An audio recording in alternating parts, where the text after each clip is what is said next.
Good morning, students. For this session, we are going to see about the new topic, structure of the alimentary canal. The process of breaking down of large food particles into smaller and water-soluble particles which can be easily absorbed by the blood plasma is termed as digestion. All parts of the body are involved in the uptake and digestion of food along with the elimination of undigested material.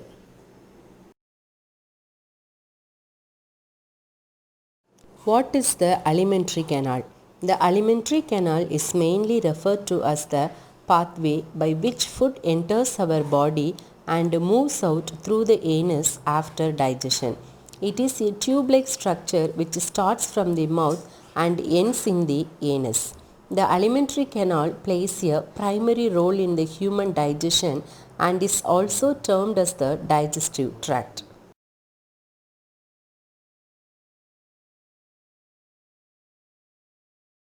Let's see about the next topic is organs of the alimentary canal.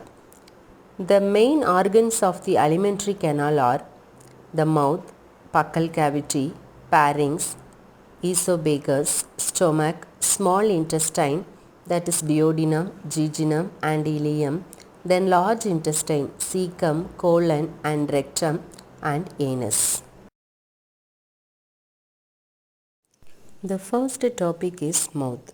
The mouth is the first portion of the alimentary canal that receives food and produces saliva.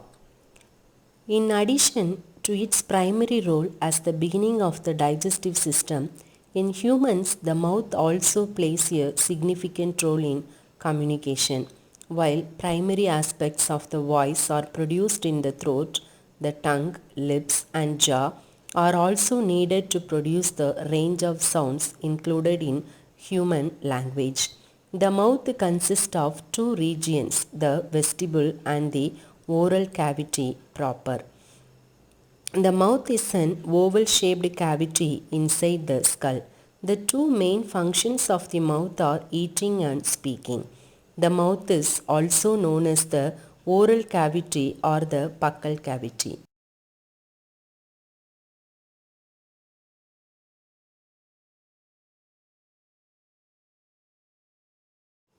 Let's see about the next topic is teeth. Teeth are hard structures meant for holding, cutting, grinding and crushing the food. Humans are diphyodont. They have two sets of teeth, milk or deciduous and permanent teeth.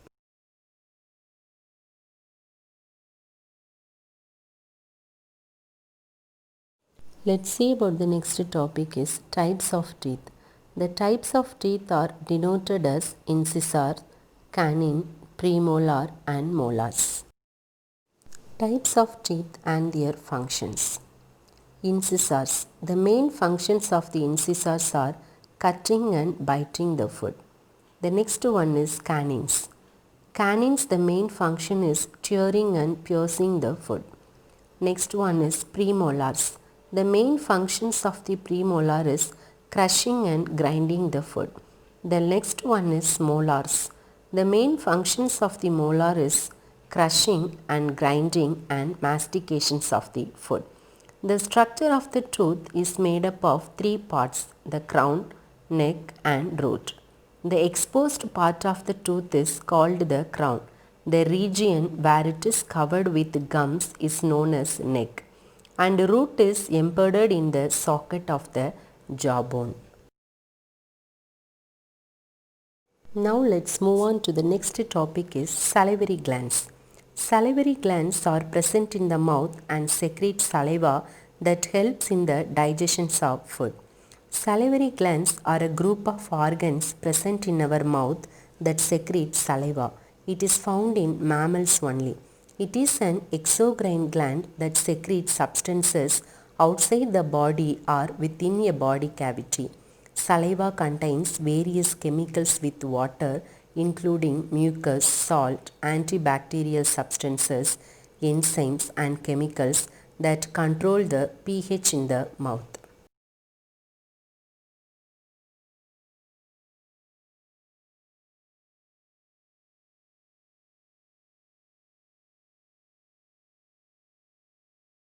The next topic is types of salivary gland. There are three pairs of glands through which most of the saliva is secreted and symmetrically located on both sides of the jaw. They secrete saliva through ducts. These glands are parotid glands, sublingual glands, submaxillary or submandibular glands. The first type of salivary gland is parotid gland. Parotid glands are the largest salivary gland. Each gland is approximately 6 cm long and 3 to 4 cm wide and can weigh up to 30 grams. They are located within each of our cheeks. In our oral cavity, they are responsible for the secretion of about 25% of saliva. It helps in the first base of the digestion of food, facilitate mastication, chewing.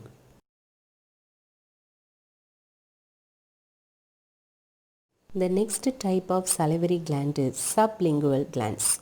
It is the smallest of the major salivary glands. They are located under the tongue.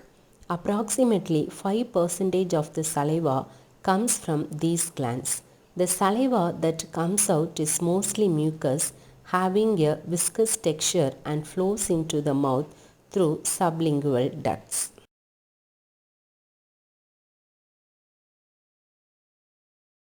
The next type of salivary gland is submaxillary or submandibular glands. These glands are located beneath the lower jaw outside the oral cavity. This is the movable part of our jaw. It is the second largest salivary gland and produces approximately 65 to 70% of saliva. It is a mixture of serous and mucus glands and released through submandibular ducts.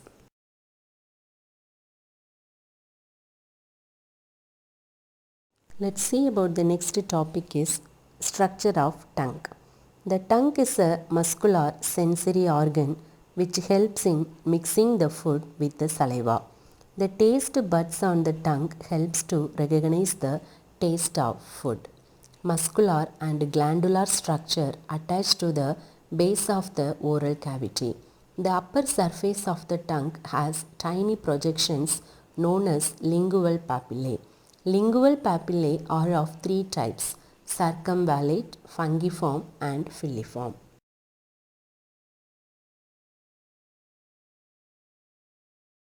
The next topic is pharynx. The pharynx is a membrane-lined cavity behind the nose and mouth connecting them to esophagus. It is the common passage for food and air. It serves as a pathway for the movement of food from mouth to esophagus. The next topic is esophagus. The esophagus is a muscular tube about 22 cm long.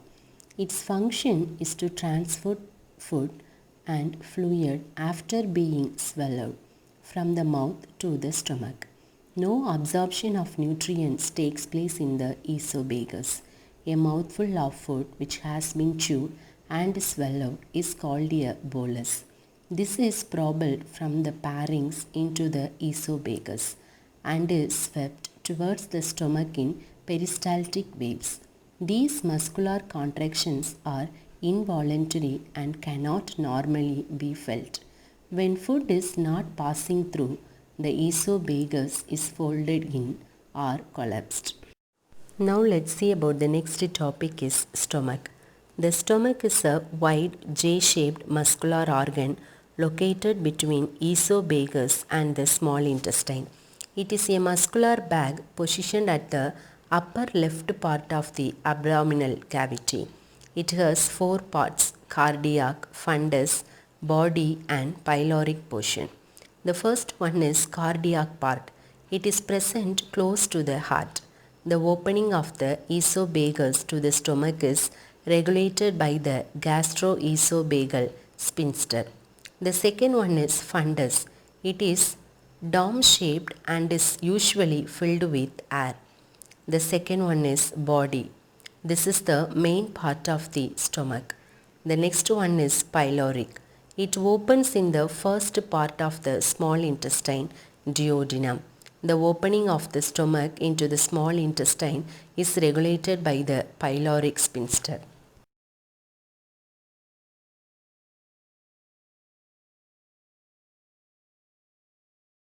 The next topic is small intestine. The small intestine is the longest part of the alimentary canal, which is a long coil tube measuring about 5 to 7 meter. It comprises three parts: duodenum, jejunum and ileum.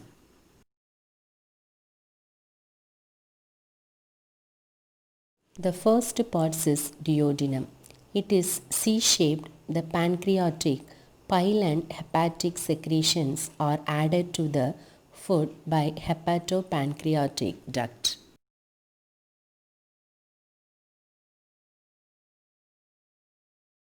The next part is jejunum. Jejunum is the middle part of the small intestine. It is a short region of the small intestine. The secretion of the small intestine is intestinal juice, which contains the enzymes like sucrase, maltase, lactase and lipase.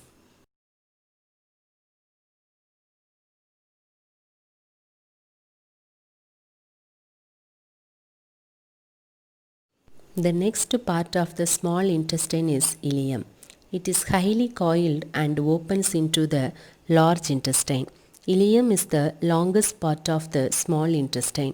It contains minute finger-like projections called villi. The small intestine serves both for digestion and absorption.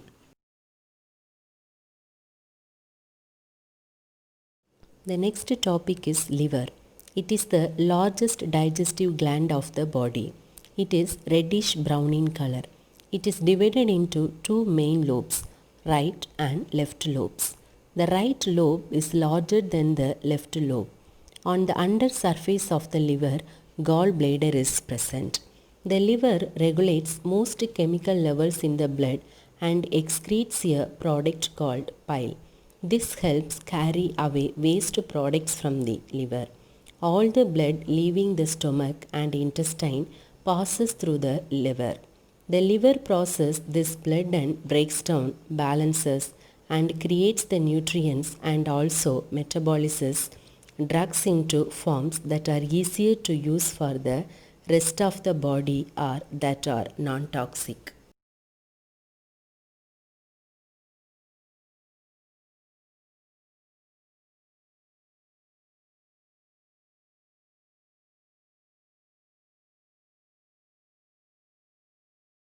Now let's see about the next topic is functions of liver. Production of certain proteins for blood plasma. Production of cholesterol and special proteins to help carry fats through the body. Regulation of blood levels of amino acids which forms the building blocks of proteins. Processing of hemoglobin for use of its iron content. Clearing the blood of drugs and other poisonous substances, regulating blood clotting, resisting infections by making immune factors and removing bacteria from the bloodstream. This is for some functions of liver. Now let's move on to the next topic is pancreas. The pancreas is an organ located in the abdomen. It plays an essential role in converting the food we eat into fuel for the body cells. The pancreas has two main functions, an exocrine function that helps in digestion and an endocrine function that regulates blood sugar. The pancreas is located behind the stomach in the upper left abdomen. It is surrounded by other organs including the small intestine, liver and spleen. It is spongy, about 6 to 10 inches long and is shaped like a leaf-shaped structure. It is extended horizontally across the abdomen. A healthy pancreas produces the correct chemicals in the proper quantities at the right times to digest the food we eat. The pancreas contains exocrine glands that produces enzymes important to digestion. These enzymes include trypsin and chymotrypsin to digest proteins, amylase for the digestion of carbohydrates, and lipase to break down fat. When food enters the stomach, these pancreatic juices are released into a system of ducts that illuminate in the main pancreatic duct. The common bile duct originates in the liver and the gallbladder and produces another important digestive juice called bile. The pancreatic juices and bile that are released into the duodenum help the body to digest fat, carbohydrates, and proteins.